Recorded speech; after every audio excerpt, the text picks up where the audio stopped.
Vamos analisar um pouquinho sobre a glória da cruz. Gálatas 6,14, um texto maravilhoso, texto para nós. Nós vamos então refletir nesse texto, tirar algumas lições e aprendizados para as nossas vidas. Diz assim, Gálatas 6,14: Mas longe esteja de mim gloriar-me, senão na cruz de nosso Senhor Jesus Cristo, pela qual o mundo está crucificado para mim e eu para o mundo. Vamos ler de novo. Mas longe esteja de mim gloriar-me, senão na cruz de nosso Senhor Jesus Cristo, pela qual o mundo está crucificado para mim e eu para o mundo. Nosso Pai, mais uma vez somos gratos a Ti, porque temos a liberdade de nos reunirmos debaixo do nome do Senhor Jesus, para abrir as Escrituras, Tua Palavra. Teu Espírito venha trazer entendimento para os nossos corações, revelação desta verdade, porque é toda a riqueza que o Senhor tem para nós. A cruz nos separa do mundo. A cruz, ela crucifica a nossa natureza perversa de Adão. Ela mata definitivamente, uma vez por todas, e nos dá uma esperança viva, o próprio Senhor, pela ressurreição. Claro, Pai, que nós sabemos que só poderá haver ressurreição se houver morte, e que essa palavra, Pai, seja realidade em nossas vidas. Cuida, Pai, deste ambiente, desse tempo, para que não haja distrações, mas que Teu Espírito seja a única voz a ecoar em nossas mentes e corações. Nos dê alegria para receber a Tua palavra e alegria para proclamá-la. Em nome do Senhor Jesus nós oramos. Amém. Queridos, o apóstolo Paulo era um homem muito encantado com a cruz de Cristo. Durante muitos anos, creio que uma grande parte da vida dele, o apóstolo Paulo, ele foi instruído aos pés de Gamaliel. Então, a partir da sua instrução, ele começou a praticar, ou pelo menos tentar praticar a lei de uma forma ritualística. E o apóstolo Paulo, nós sabemos que pelo grande conhecimento bíblico que ele tinha das Escrituras do Antigo Testamento, ele confessou algumas vezes que de fato ele não tinha a certeza, a convicção da sua salvação, porque ele mesmo escreveu isso lá em Gálatas capítulo 3, porque pela lei ninguém será justificado diante de Deus pelas obras da lei. A lei tem uma finalidade de revelar o pecado no homem. Então, graças ao Senhor pela lei. O apóstolo Paulo, ele viveu grande parte da sua vida na energia da sua carne, sendo um homem irrepreensível. Ninguém poderia encontrar no apóstolo Paulo algo que o denunciaria ou que acusaria o apóstolo Paulo de alguma deficiência naquilo que ele então proclamava e professava. Era um homem muito cuidadoso, muito inteligente. Então ele mostrou para nós, a gente vai ver depois nos textos, que a intelectualidade do conhecimento das Escrituras não traz salvação para ninguém. Isso é um engano terrível, irmãos. Pensar porque eu conheço as Escrituras, eu sou uma pessoa salva. Não é. Você precisa de ter uma experiência real de regeneração, de morte e ressurreição junto com Cristo. Sem esta experiência, nós não podemos dizer que somos cristãos genuínos. Às vezes somos cristãos apenas de membros de denominação. Isso não faz nenhum sentido para o corpo de Cristo. Os que são introduzidos, batizados no corpo de Cristo, foram aqueles que foram batizados na morte de Cristo.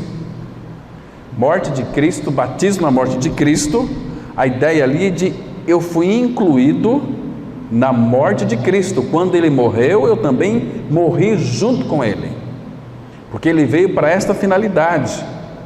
Claro que para mim Ele veio como meu Salvador, Ele veio para morrer a minha morte. Que morte que Ele veio morrer? A minha morte? A morte com que todos nós nascemos. Nós já nascemos espiritualmente mortos, mas essa morte com que nós nascemos, que nos separava de Deus, Ele veio para matar. Ele matou a morte. Estranho isso, a morte já está morta em nós, mas essa morte que foi plantada em nós no Jardim do Éden, através de Adão, é a morte espiritual, é a morte que nos separa de Deus. Isaías 59:2, as vossas iniquidades fazem separação entre vós e o vosso Deus, e os vossos pecados encobrem o seu rosto para que não vos ouça. Então, há uma separação. Então, a morte estava reinando em nós. Paulo fala em Romanos 5, assim como a morte reinou desde Adão, a vida reina por Jesus Cristo. Mas Ele teve que entrar na nossa história para dar cabo definitivamente da morte. Irmãos, a morte foi tirada de nós. Onde está, a morte, a tua vitória? Graças a Deus que nos dá a vitória por intermédio de Jesus Cristo. Ele é a vida, Ele é a ressurreição e a vida. Então Ele teve a capacidade, a competência de se doar a nós. Ele veio morar dentro de nós, nos dando vida. E para que Ele pudesse morar dentro de nós, necessariamente nós temos que ter não apenas o conhecimento dessa verdade, que nós morremos com Cristo, mas que isso seja verdadeiramente real em nós. Eu morri, essa é a minha experiência. Eu fui morto com Cristo na cruz, no corpo dele. Jesus na cruz não morreu sozinho. Muitos afiançam que a morte de Cristo na cruz foi para os pecadores. É uma grande verdade, mas é apenas um lado da verdade. A verdade completa e real é que Cristo morreu e nós que cremos morremos com Ele. Fomos unidos a Cristo na sua morte e na sua ressurreição. Então o apóstolo Paulo, depois que ele teve aquele lindo encontro com o Senhor, que ele foi para o deserto lá da Arábia, ficou lá 3 anos, para que ele pudesse então discernir, disseminar, digerir aquilo que ele então teve com o Senhor naquele grande encontro, que a mente dele então foi esclarecida. Claro que a princípio, creio que o apóstolo Paulo ficou tão frustrado, irmãos, com aquilo que ele defendia, que era bíblico, era legítimo. Eles tinham que castigar os idólatras, eles tinham que maltratar aqueles que se opusessem ao Senhor Deus. Então Paulo estava na mente dele corretamente, ele testemunha isso lá em Atos 26. Para mim, eu tinha por certo que eu tinha que perseguir aqueles que se diziam que Jesus, aquele que foi crucificado e morto, estava vivo. Era inconcebível para Paulo, e os cristãos anunciavam aquilo, viviam aquilo. Isso gerou em Paulo, em Saulo de Tarso, uma grande ira, uma grande raiva, porque a palavra fala que ele estava respirando ainda ameaças de morte, como aquele boi bravo, louco para matar os cristãos, para castigar os cristãos. É um povo que tinha que morrer, apedrejado, crucificado de cabeça para baixo, de qualquer forma. É um povo que tinha que ser extinguido. Mas quanto mais aqueles cristãos eram mortos, mais aumentavam, porque os cristãos eram semeados, então nasciam mais. Entende, irmãos? Então o apóstolo Paulo, quando ele entendeu da parte do Senhor, por revelação, aprove a Deus, o prazer do Pai é revelar seu Filho em mim. Quando ele teve a revelação de Jesus Cristo, então todo o seu conhecimento intelectual da Bíblia, ele considerou como lixo inútil, como esterco. Ele considerou tudo como perda. Agora ele estava interpretando o Antigo Testamento pela pessoa de Cristo. Então tudo se encaixava. Que maravilha foi para o apóstolo Paulo. Eu creio que nesses 3 anos lá na Arábia ele chorou muito aos pés do Senhor. Ele considerava o principal dos pecadores. Puxa vida, quanto Paulo maltratou aqueles que futuramente seriam os seus irmãos. Ele estava dando murro em faca pontiaguda, em aguilhões, aqueles ferros pontiagudos. Paulo fazia isso exatamente. Mas aqui ele chega em Gálatas, irmãos, depois de ele discorrer tudo de uma forma tão linda, tão preciosa, ele chega num ponto que declara: mais longe esteja de mim gloriar-me, senão na cruz de nosso Senhor Jesus Cristo. Irmãos, como que é concebível para uma mente humana se gloriar na cruz? Qual era a glória de Paulo aqui? A cruz. Cruz era lugar de quê? De morte. Paulo, ele vai mostrar isto aqui de outras formas, em outras palavras, mostrando que ele tinha um lugar onde se gloriava, que era na cruz. Por exemplo, quando todos os santos, todos nós que fomos vocacionados pelo Senhor, Paulo, ele manda a gente observar na nossa vocação, 1 Coríntios 1, de 26 até 30, que não foram chamados os de nobre nascimento, os grandes intelectuais, foram chamados os miseráveis, aqueles que não são, gente desprezível. Para quê? Para que ninguém se glorie em si mesmo, mas aquele que se gloriar, se glorie no Senhor, se alegre nele. Porque se a glória de Paulo era a cruz, então Paulo não tinha com que se gloriar, mas absolutamente nada, entende? Porque ali na cruz, Saulo de Tarso estava saindo de cena e entrando Paulo, o apóstolo Paulo, trazendo uma realidade tão preciosa. E o que é importante, irmãos, que o apóstolo Paulo, ele por revelação, ele soube. Claro que o apóstolo Paulo, nós já dissemos aqui algumas vezes, ele era um homem que conhecia todo o Antigo Testamento. Ele era muito disciplinado nas suas leituras, mas quando ele teve um encontro com o Senhor Jesus Cristo, ele interpretou o texto de Jeremias 1,5, aquele que me separou antes de eu nascer. Só que Paulo, ele introduziu uma realidade tão preciosa. Vocês estão em Gálatas, olha o capítulo 1 aqui, que lindo, irmãos. Diz assim,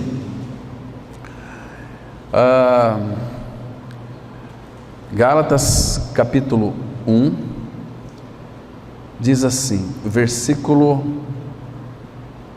21, versículo 12, Gálatas 1,12: porque eu não o recebi, nem o aprendi de homem algum, mas mediante revelação de Jesus Cristo.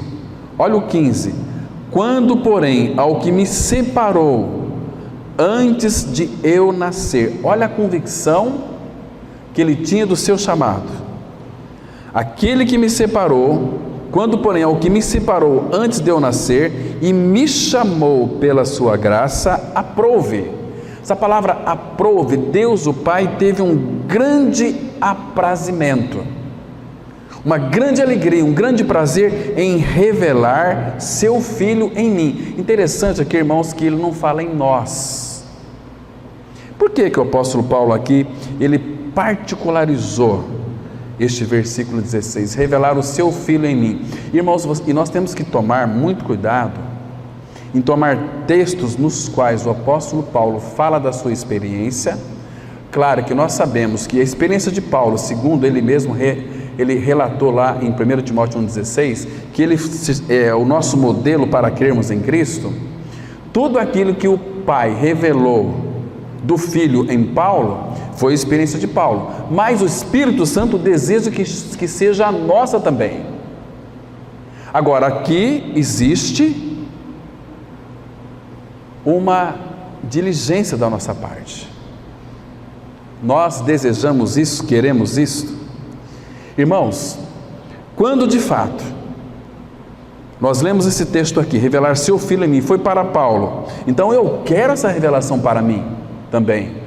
Então eu vou rogar ao Espírito Santo, que de fato ele revele isso para mim, porque Deus não faz acepção de pessoas.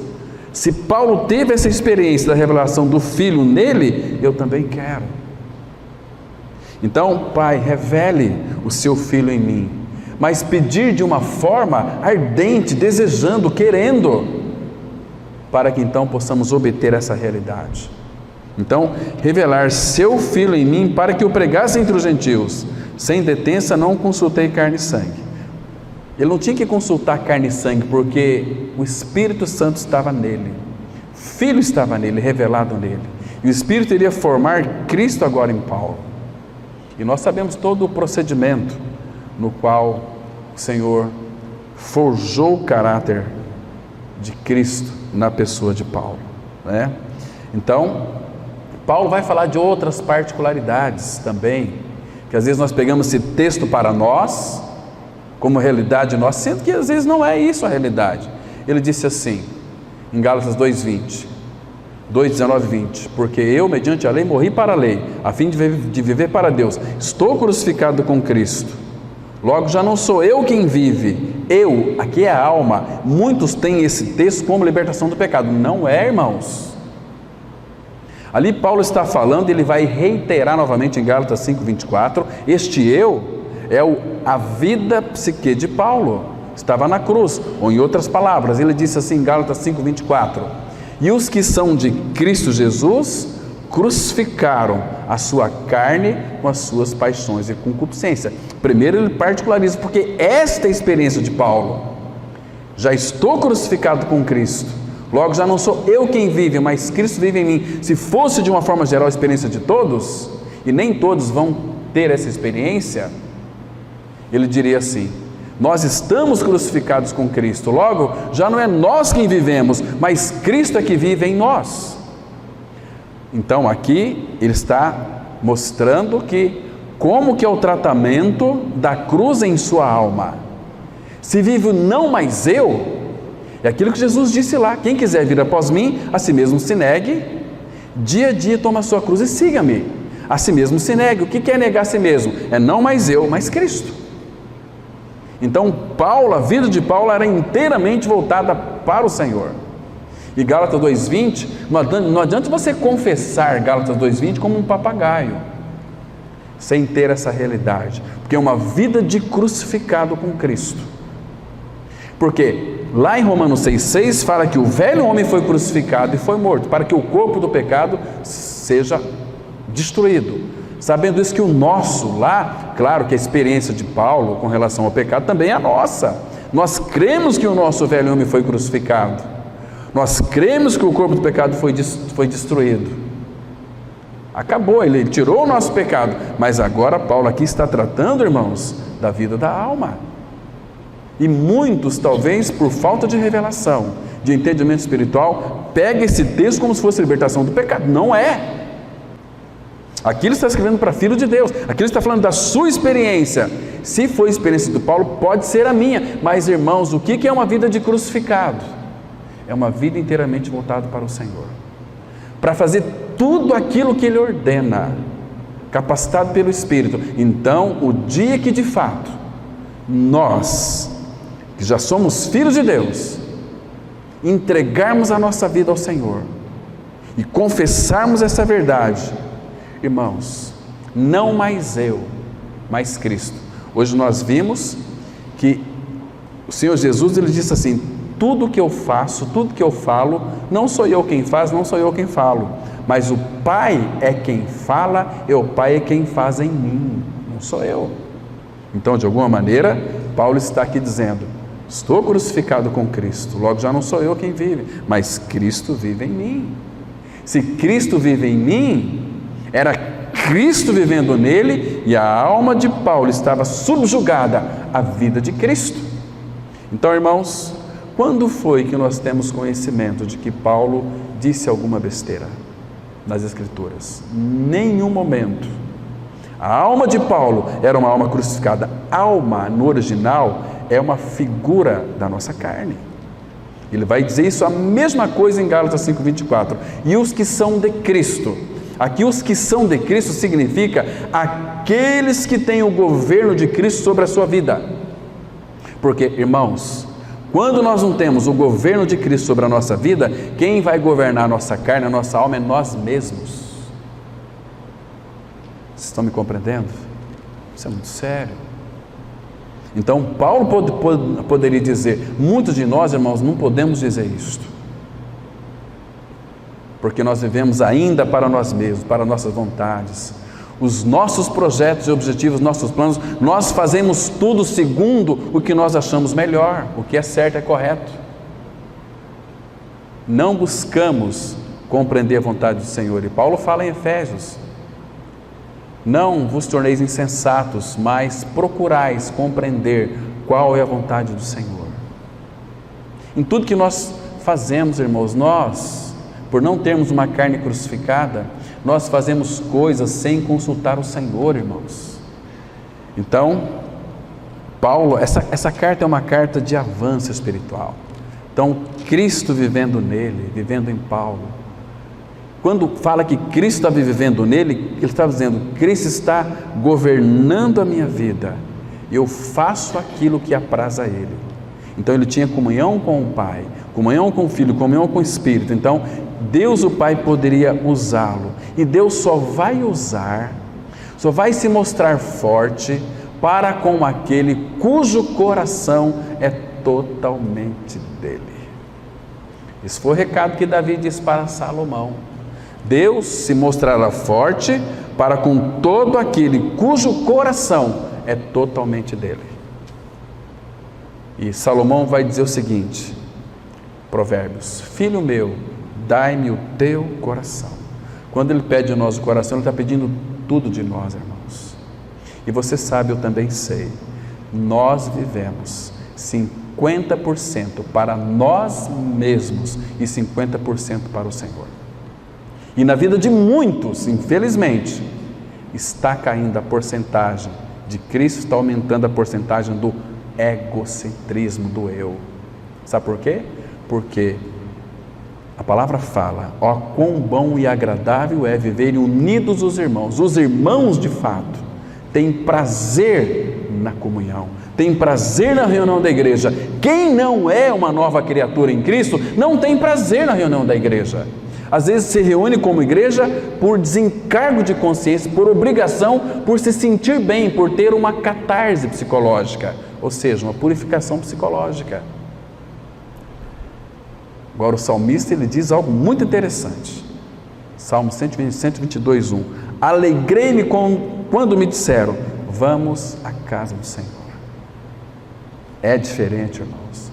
Uma vida crucificada é uma vida voltada para Deus. Agora, Paulo, ele chega aqui e mostra para nós, ele queria escrever mais coisas. Longe esteja de mim gloriar-me, senão na cruz de nosso Senhor Jesus Cristo, pela qual o mundo está crucificado para mim.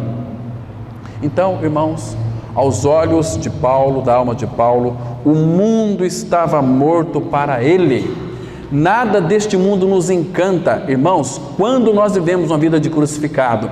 Os que são de Cristo crucificaram a carne. Eu achei hoje, o irmão mandou um texto do John MacArthur, no grupo lá dos jovens. Eu até repassei para a minha lista de transmissão, vibrei de alegria.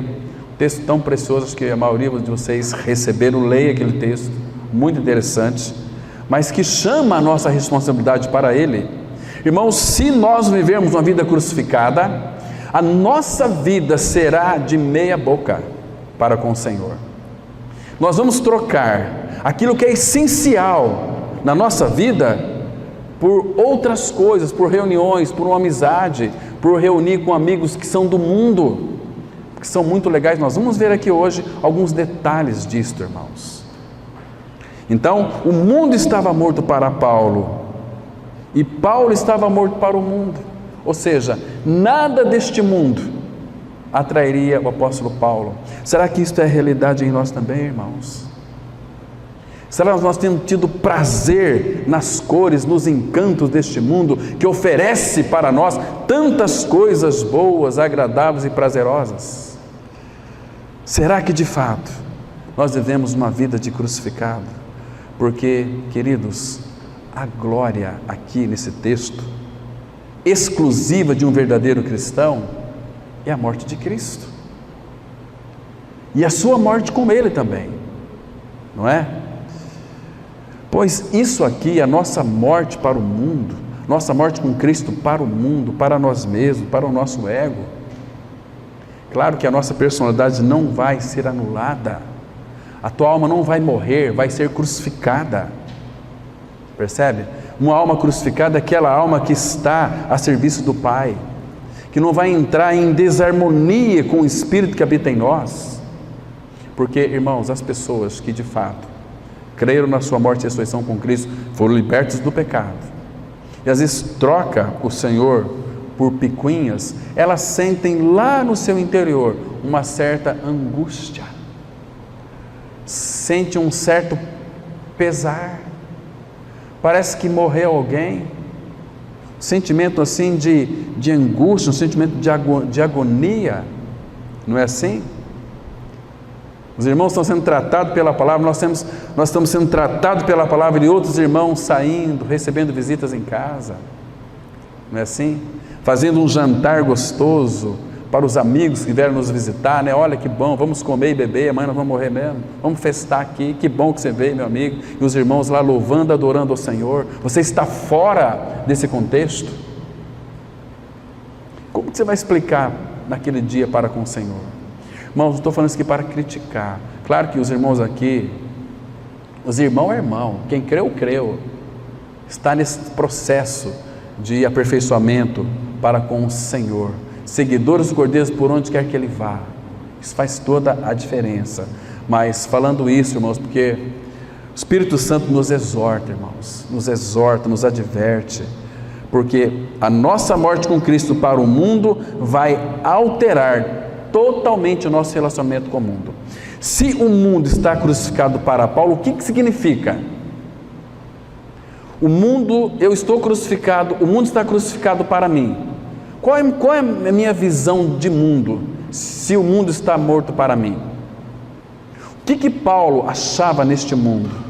Falando aqui, irmãos, com a égide do Espírito Santo, parece que como que o Espírito estivesse traduzindo para mim, nessa noite, que Paulo tinha este mundo como algo morto e podre.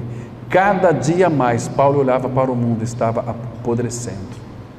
E João vai dizer o seguinte: não ameis o mundo, 1 João 2,15, nem as coisas que há no mundo. Porque, irmãos, vamos imaginar que este mundo fosse um grande amigo teu, que você amasse bastante, que todo dia você conversava com ele, almoçava junto com ele, e esse teu amigo morreu para você. Será que você teria a coragem de trazer esse defunto para sua casa, colocar na mesa? Ele estava ali se putrefando, apodrecendo, cheirando mal, e assim que Paulo via o mundo está morto para mim. Então este mundo, todas as vezes que eu toco nele, eu sinto mais este odor fedorento que ele é. O homem carnal tem prazer nessas coisas podres, irmãos, que não leva a nada, a lugar nenhum. E Paulo também estava morto para ele, percebe? Então Paulo queria distância desse mundo. Ele escreveu isso lá em 1 Coríntios capítulo 7 também. Se você usa das coisas do mundo como que se não usasse, pega as coisas do mundo com mão leve, não se agarra não, porque isso vai ser tirado de você, você vai sofrer muito, como a mulher de Ló. Ela saiu de Sodoma, mas ela olhou para trás, não que ela olhou para trás assim, não, ela olhou para trás contemplando no seu coração Sodoma e Gomorra, que lugar bom, porque eu tenho que sair dali. Então ela foi transformada numa estátua de sal. Ela se mesclou tanto com o mundo, que ela estava cheia do mundo.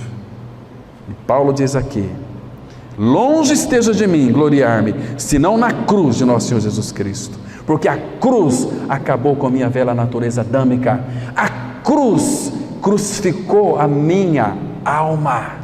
Estou crucificado com Cristo, vivo não mais eu, mas Cristo vive em mim. Pela cruz, pela circunstância, pelo Espírito, pela palavra, o Pai está formando agora a pessoa de Cristo em mim. Paulo sabia disso, ele escreveu aqui, olha aqui em Gálatas 4, versículo 19, irmãos, ele diz assim: meus filhos, meus tequinós, por quem de novo sofro as dores de parto, até ser Cristo formado em vós. A palavra aqui no original é assim: até Cristo ser formado em vós plenamente, que não está aqui constando, né? Cristo formado em nós, ou seja, Cristo, Ele ocupa todos os compartimentos da minha alma, Ele é quem governa a minha alma. Irmão, nós nunca vamos conhecer o Senhor pela nossa intelectualidade. Paulo, irmãos, era um homem que ele era muito sábio, muito inteligente, conhecia as Escrituras, mas era só intelecto, não tinha essa realidade. Ele mesmo disse isso. Quer ver só? Abra aqui em 1 Coríntios, capítulo 1. 1 Coríntios, capítulo 1. Porque o mundo não vai conhecer o Senhor pela sua própria intelectualidade, pela sua própria sabedoria, que está tão claro aqui. Olha aqui, o apóstolo Paulo escreveu em 1 Coríntios 1, verso 21.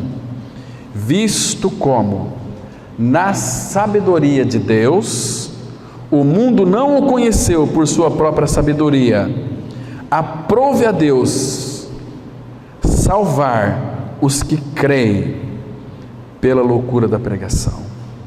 Preste atenção, irmãos, que na sabedoria de Deus, visto como na sabedoria de Deus, o mundo não o conheceu por sua própria sabedoria. Qual que é a sabedoria do mundo? É a sua intelectualidade. Pesquisamos até na Bíblia, especulações, pesquisamos e trazemos uma mensagem, muitas vezes, que não é revelada pelo Senhor. Isso é pregar de uma forma intelectual, entende? Fazer mensagens para entregar para a igreja, isso é profissionalismo. Precisamos da revelação do Senhor. Então, ele diz aqui, claro que ele está falando daquilo que ele era antes. Paulo está falando de experiência que ele viveu. Paulo era um homem inteligente, sábio, instruído aos pés de Gamaliel, e ele disse aqui, visto como na sabedoria de Deus, o mundo não o conhecia por sua própria sabedoria. Ele está falando de quem? Primeiro dele mesmo, ele é o modelo para nós. E aí ele disse assim, aprove a Deus, parte de Deus, o prazer de Deus é salvar os que creem, mas pela loucura da pregação. Que loucura que é esta? Olha o versículo 18 que diz assim, certamente, certeza, certamente, a mensagem da cruz, ou a palavra da cruz, é loucura para os que se perdem. Os crentes não renascidos têm a mensagem da cruz como uma loucura, eles irão se perder. Mas, para nós que somos salvos, poder de Deus. Poder de Deus. Então, ele continua dizendo, destruirei a sabedoria dos sábios e aniquilarei a inteligência dos instruídos. Então, Paulo foi um homem instruído na lei, na aliança do Antigo Testamento. Então, qual que é o testemunho que Paulo dá para nós de tudo aquilo que ele aprendeu com sua intelectualidade, naquilo que concerne as Escrituras Sagradas do Antigo Testamento? Sabe qual foi a experiência que ele teve? Abra aí, por favor, em Filipenses, capítulo 3, versículos 7 e 8. Filipenses 3, 7 e 8. Ele diz assim. Então ele está descrevendo aqui, irmãos, desde o versículo 2, falando dos cães que são os pastores, falando dos maus obreiros, e aí no versículo 3 ele fala assim, porque nós é que somos a circuncisão, nós que adoramos a Deus no Espírito, e nos gloriamos em Cristo Jesus, e não confiamos na carne. Irmãos, hoje os cultos, infelizmente, têm sido voltados para a carne. O que é um culto voltado para a carne? É um culto que traz prazer para nós, para a nossa carne. É o mundanismo adentrando a igreja. Músicas do mundo, estrépito, luzes, paredes escuras para melhorar o ambiente, não é assim?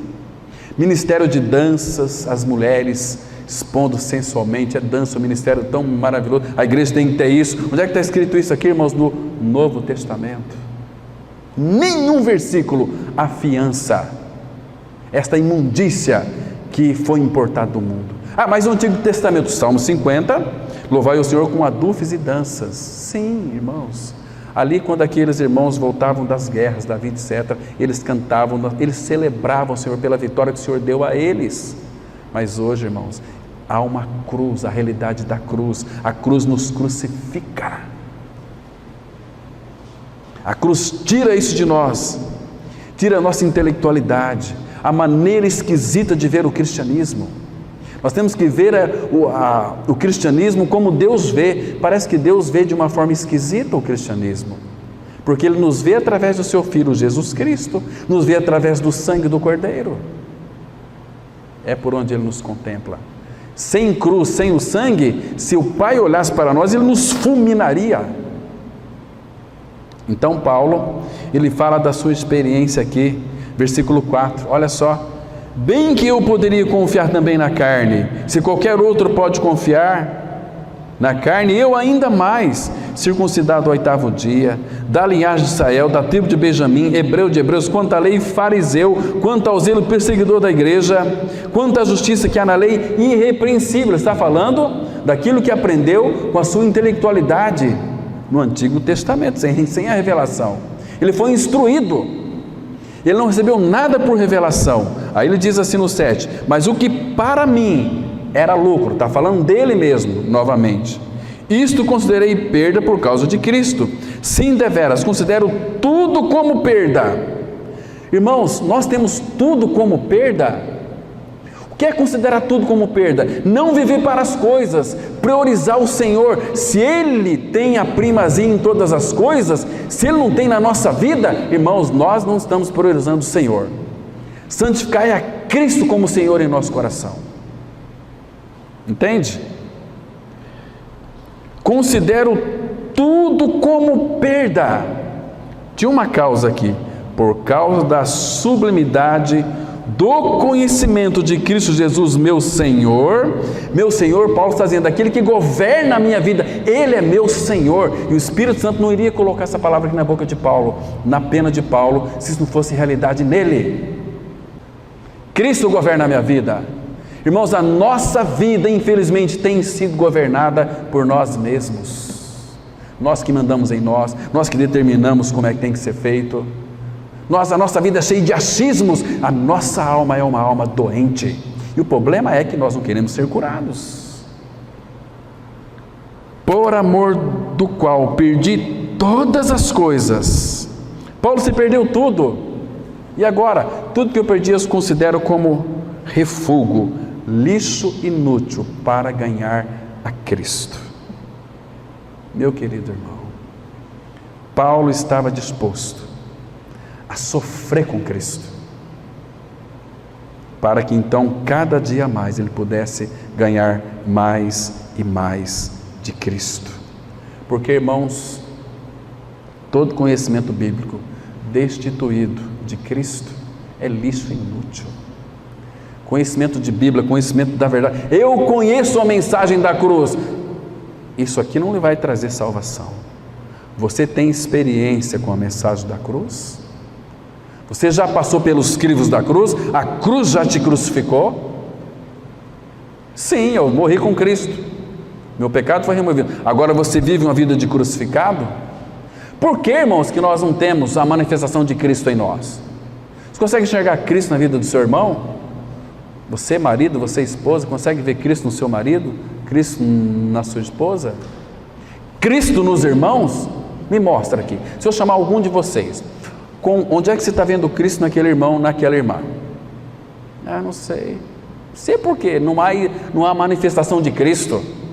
Porque Cristo só irá se manifestar, guarde bem isto, conforme foi a experiência de Paulo, 2 Coríntios 4:10, levando sempre e por toda parte o morrer de Jesus, para que a vida de Jesus se manifeste em nosso corpo mortal. O que é a manifestação da vida de Cristo?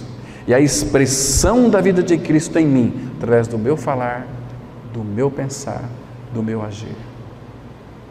Se nós não vivermos uma vida de crucificado, meus irmãos, nós nunca seremos ou teremos a expressão de Cristo em nós. O mundo vai ver nós assim como pessoas boazinhas, religiosas. Ai, eu gosto da oração que aquele irmão, que aquela irmã faz. Ai, tão bacana. Ai, tua presença no nosso meio é tão agradável. Mas não tem impacto. Se tivesse impacto, irmãos, eles iriam desejar conhecer o Cristo que habita em nós. Quando a Sulamita começou a descrever o noivo dela, Salomão, ela começou a falar o seguinte, olha, porque o pessoal falou o seguinte, ó, quem é seu amado? Tem tantos amados aí? Você fala tanto do seu amado, o que seu amado tem diferente dos outros amados? Então ela começou a descrever o seu amado. O seu falar era muitíssimo doce, o seu joelho, as suas pernas, começou a falar de uma forma tão maravilhosa que eles se encantaram, porque essa era a realidade dela, saudade do meu amado. Então, quando ela começou a descrever ele, o pessoal falou o seguinte, olha, nós também vamos atrás do seu amado, nós queremos conhecer este amado. Muito lindo, irmãos, muito precioso. Nós vamos um dia, com a ajuda do Senhor, tratar deste assunto aqui de uma forma muito mais clara, para vermos detalhes, que é tão fundamental para com a nossa vida diante do Senhor.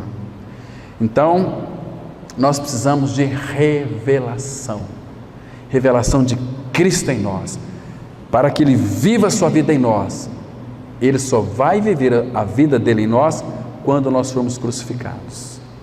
Irmãos, nós temos uma tendência de falar muito piadas, muito pilhérias. Os nossos lábios saem tanta porcaria. Essas coisas de peixe podre que saem da nossa boca, tantas besteiras. E vai falar que isso é uma vida de crucificado? Não é, não, Senhor. Falando com a autoridade da palavra. Vida de crucificado é uma vida que o falar dessa mulher, desse homem, ele só irá abrir sua boca se o seu falar for melhor do que o silêncio. Senão, fique calado. A palavra fala assim, o Senhor está no seu santo templo, cale-se diante dele toda a terra. Qual é o santo templo de Deus, irmãos? O nosso corpo. Fique calado. Ah, mas nós temos que, deixa Ele fazer. Você não vai se decepcionar com o teu Senhor. Não se envolva com coisas. Tenha responsabilidade sim com as coisas que você tem que administrar. Seu lar, seu trabalho, um monte de coisas. Mas servindo ao Senhor, fazendo de coração ao Senhor, como se fosse para o Senhor.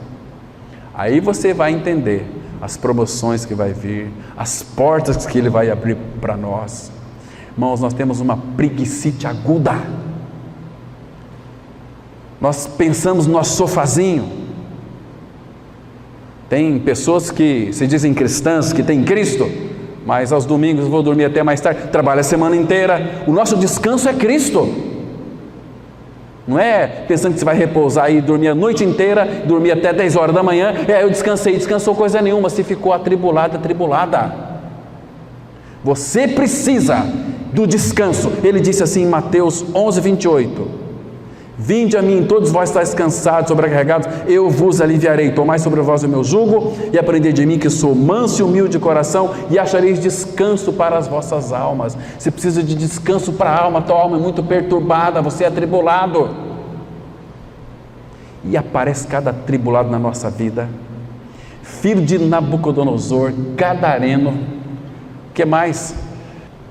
E fariseu, série de coisas. Precisamos de descanso. A nossa alma só vai descansar nele. Ele me faz repousar em pastos verdejantes. Nosso descanso é uma pessoa.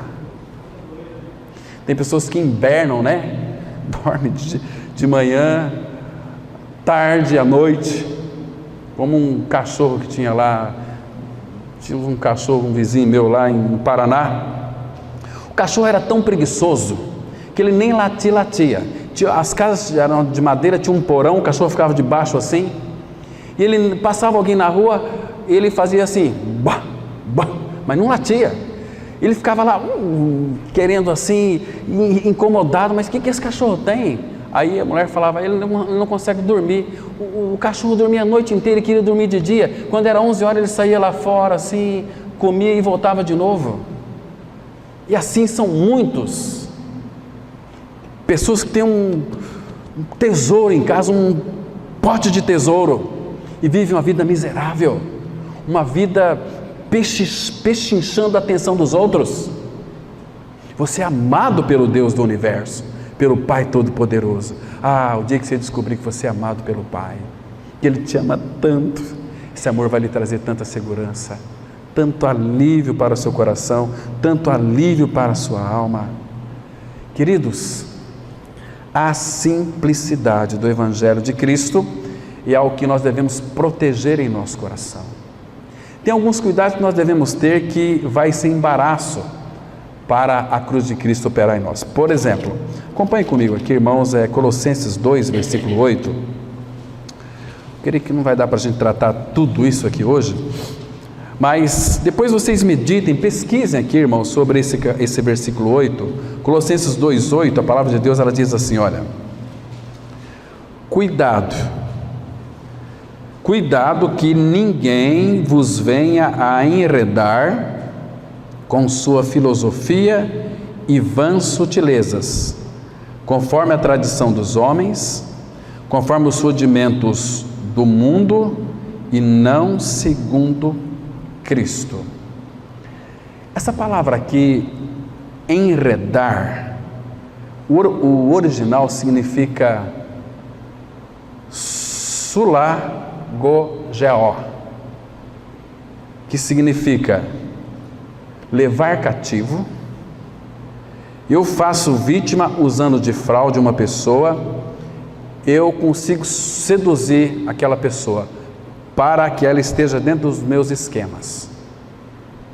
Então Satanás não vai usar pessoas ruins para tirar você da centralidade de Cristo. Vai usar pessoas queridas tuas, pessoas amáveis, vai enredar você, vai tirar você da centralidade de Cristo e a cruz, para levar você para um local mais animado. Quantas vezes eu ouvi pessoas dizer o seguinte, lá na reunião da igreja de vocês, lá é muito frio, vocês falam só de Cristo e Bíblia, tem que ser algo mais animado.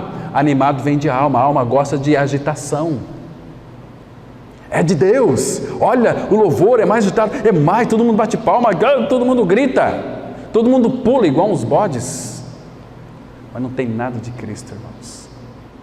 Enredar, isso é o sentido aqui. Outro detalhe que afasta muita gente da centralidade de Cristo e a cruz, são essa palavrinha aqui que aparece aqui, vãs sutilezas. O que é sutileza, meus irmãos? Essa palavra aqui, sutileza, é gente que demonstra leveza. Essa palavra aqui, sutileza, significa gente fina, gente delicada, gente amorosinha, gente que é requintada, que usa de fraude, usa até inconscientemente, porque ela quer ver o trabalho dela, que às vezes de repente faz na comunidade. Você é meu amigo, vamos lá ver como é que a igreja é tão maravilhosa, etc. E vai lá e ele vê os seus trabalhos, mas nossa irmão, mas que trabalho, hein? Você tem um cargo lá naquela igreja. Graças a Deus, nessa comunidade só, aqui você vai ter só carga se você quiser. Parar com esse negócio de querer ter cargo. Ninguém quer carga, mas cargo todo mundo quer. Aquelas pessoas assim, vãs sutilezas, pessoas com pensamentos requintados, com vozes adocicadas, mas começa a pregar Cristo e a cruz, eles pegam a trouxinha, vão para outra igreja, porque lá é muito mais interessante, lá tem umas mensagens gostosas, que fazem tão bem para a gente. O dia que a palavra de Deus começar a fazer bem para você, toma cuidado. Ela é uma espada de dois gumes, que entra cortando, mostrando que você e eu somos umas tranqueiras, que eu e você, nós somos uns canalhas, uns cara de pau. A palavra de Deus entra cortando assim, falando com bastante respeito, falando da nossa alma, irmão. Eu também estou inserido nisso, não estou fora. E o Pai quer tratar com a nossa alma. Mas quem suporta a verdade? Quem suporta a palavra? Nós queremos um evangelho sem cruz, um cristianismo sem cruz. Quando Jesus disse que ia para a cruz, em Mateus 16, morrer e ressuscitar, Pedro disse: Senhor, isso de modo algum pode acontecer. O Senhor Jesus falou: arreda de mim, Satanás, para trás, sai de retro. Cristianismo sem cruz não é cristianismo verdadeiro. Há uma aparência de piedade que Paulo fala. A aparência de piedade, porque lê Bíblia, reúne como igreja, tem louvor, mas Cristo está do lado de fora. Enquanto não houver cruz e vida crucificada, Ele não vai governar uma assembleia que é cheia de si mesma. Não é assim? Irmãos, por favor, vamos ler aqui 1 Timóteo capítulo 6, versículo 20 e 21. Porque, queridos, Paulo vai tratar exatamente aqui dessas vãs sutilezas com relação a Timóteo. Ele escreve para Timóteo, é o seu conselho tão maravilhoso e final aqui dessa primeira carta. 1 Timóteo 6,20 diz assim: e tu, ó Timóteo, guarda o que te foi confiado, evitando os falatórios inúteis e profanos e as contradições do saber, como falsamente lhes chamam, pois alguns professando se desviaram da fé. A graça seja convosco. O que Paulo está dizendo para Timóteo aqui? Timóteo, evita esses falatórios inúteis e profanos. Não, eu creio dessa maneira, eu creio dessa maneira. Você entende assim, eu entendo assado. Quem tem convicção vai se calar. Vai se calar. Evita falatórios inúteis e profanos, não vai levar a nada. Se cala, vive uma vida de crucificado. Eles vão ver em você Cristo. E se não ver em você Cristo, vai pelo menos cheirar Cristo em você, porque você vai ser para essa pessoa cheiro de vida para a vida ou cheiro de morte para a morte.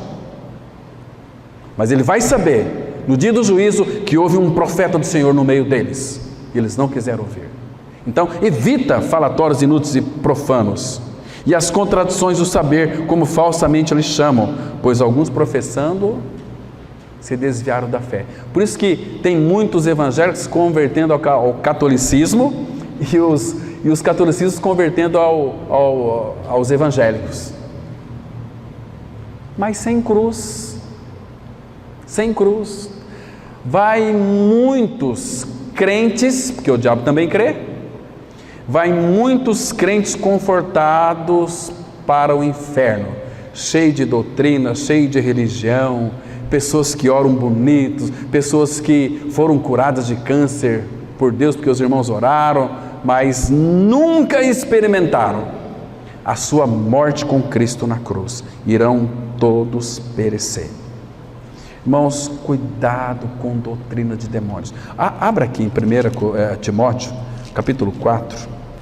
1 Timóteo 4, 1 e 2, diz assim: ora, o Espírito afirma expressamente que nos últimos tempos, irmãos, esses últimos tempos são os tempos que estamos vivendo,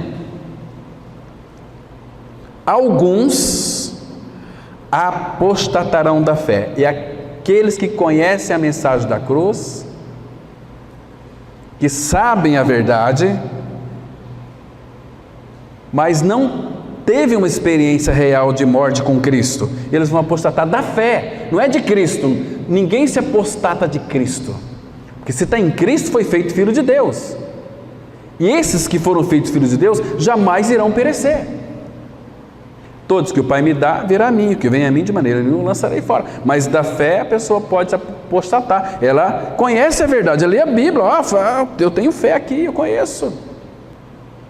Alguns apostatarão da fé, por obedecerem a espíritos enganadores e a ensino de demônios. Irmãos, o que é espírito enganadores e ensino de demônios?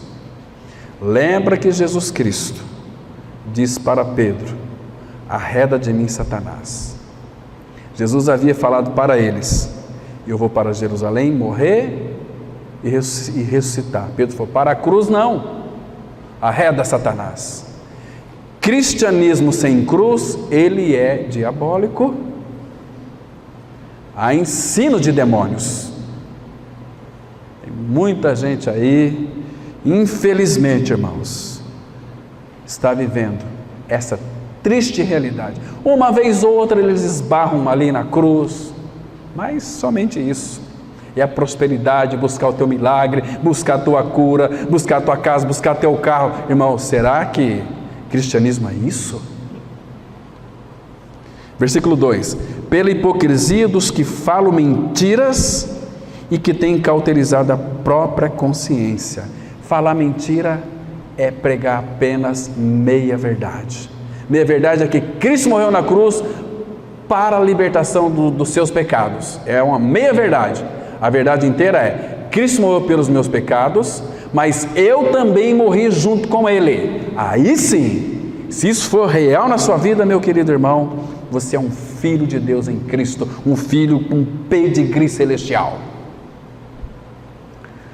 Outro perigo pernicioso, lá em Colossenses 2,8, é a tradição humana. Queridos, tradição do homem. O que é tradição? Você sabe o que é tradição? Tradição é aquilo que os pais passam para os filhos para, e por aí vai. Tradição humana. Mas tem a tradição religiosa também.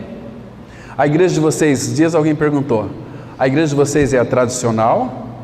É a tradicional do Evangelho, eu disse, do Cristo crucificado. Ah, bom. Mas assim, a doutrina é tradicional? Falei: não, senhor. A tradição humana, ela anula a palavra de Deus. E tem muitas tradições, irmãos. Uma vez eu gostei muito de uma ilustração que o Glênio contou, lá em Londrina, na chácara. Estávamos reunidos, ele disse que a questão da tradição é algo assim terrível.